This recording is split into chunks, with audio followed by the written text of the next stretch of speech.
বাংলাদেশ ব্যাংকে যোগ দিয়েছেন নতুন গভর্নর মোস্তাকুর রহমান। সেখানে আছেন আমাদের সহকর্মী গোলাম কাদির রবু। আমরা এখন যুক্ত হচ্ছি তার সাথে।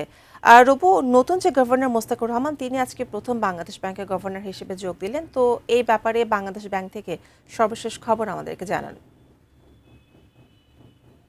আপনাকে ধন্যবাদ।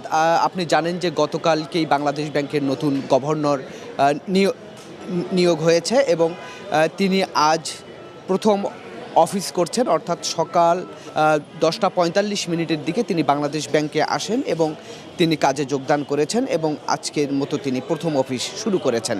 তো তার আগে আমরা সাংবাদিকদের সাথে তিনি একটু এড়িয়ে যাওয়ার চেষ্টা করেছিলেন, তারপরও সাংবাদিকরা জোর করে তার সঙ্গে কথা বলার চেষ্টা করে এবং তিনি সাংবাদিকদেরকে যেটি জানিয়েছেন যে তিনি আগে কাজ করবেন, পরে কথা বলবেন। অর্থাৎ তিনি কথা কম বলে বেশি কাজ দেখানোর কথাই তিনি বলেছেন এবং বলেছেন যে আজকে আপাতত এতটুকুই কথা হবে, পরবর্তীতে হয়তো সময় সাপেক্ষে তিনি কথা বলবেন।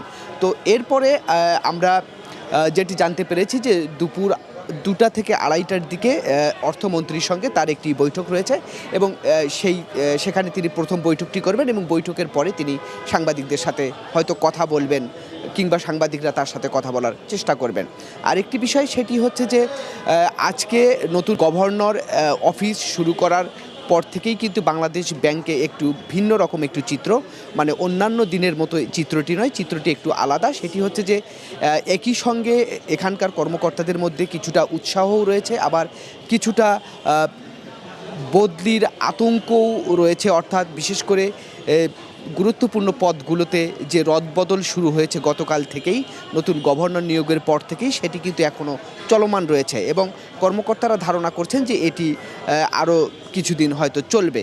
আরেকটি বিষয় সেটি হচ্ছে যে আগের গভর্নর অর্থাৎ ডক্টর আহসান এইচ মনসুর যে 3জন কর্মকর্তাকে বদলি করেছিলেন ঢাকার বাইরে, সেই বদলির আদেশও কিন্তু প্রত্যাহার করা হয়েছে। অর্থাৎ তারাও কিন্তু এখন বাংলাদেশ ব্যাংকের মূল অফিসেই তারা অফিস করবেন। তো এখন পর্যন্ত হচ্ছে বাংলাদেশ ব্যাংকের কর্মকর্তাদের মধ্যে যে সমস্ত কথাবার্তা আমরা শুনতে পাচ্ছি, সেটি তারা বলছেন যে এই প্রথম আসলে একজন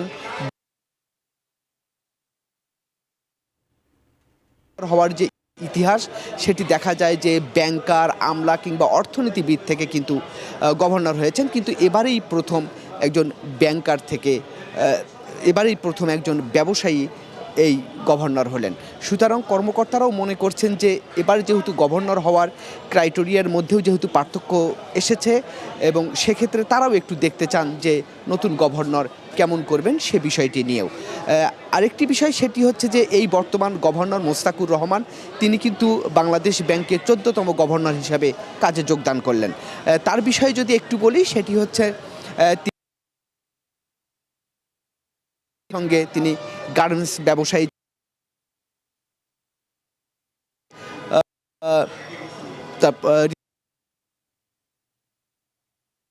মেম্বার ছিলেন, পাশাপাশি ট্রাভেল ছিলেন এবং চালক ছিলেন। সব কিছু মিলিয়ে তার কিন্তু 3 দশকেরও বেশি সময় ধরে কর্পোরেট অর্থাৎ তিনি কিন্তু একজন অভিজ্ঞ ব্যক্তি। তো এসব কারণেই আসলে সাধারণ মানুষদের মধ্যেও যেমন একটু মিশ্র প্রতিক্রিয়া রয়েছে যে একজন ব্যবসায়ী থেকে কিভাবে একজন গভর্নর হন, তেমনি কর্মকর্তাদের মধ্য থেকেও কিন্তু এরকমের নানান রকমের আলোচনা চলছে। তবে তারপরেও কর্মকর্তারা আশা করছেন যে হয়তো কিছুদিন গেলে কিংবা তাদের সঙ্গে কাজ করলে তারা বুঝতে পারবেন যে তিনি কেমন করবেন।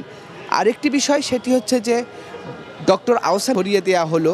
মূলত বাংলাদেশ ব্যাংকের গভর্নরের ইতিহাসে এরকমের ঘটনাও কিন্তু খুবই বিরল। এর আগে আমরা যেটি দেখেছি যে তাদের সাবেক গভর্নররা তারা হয়তো কেউ মেয়াদের আগে পদত্যাগ করেন, কিংবা যে আগের যে গভর্নর একজন ছিলেন আব্দুর রউফ তালুকদার 5 আগস্টের পর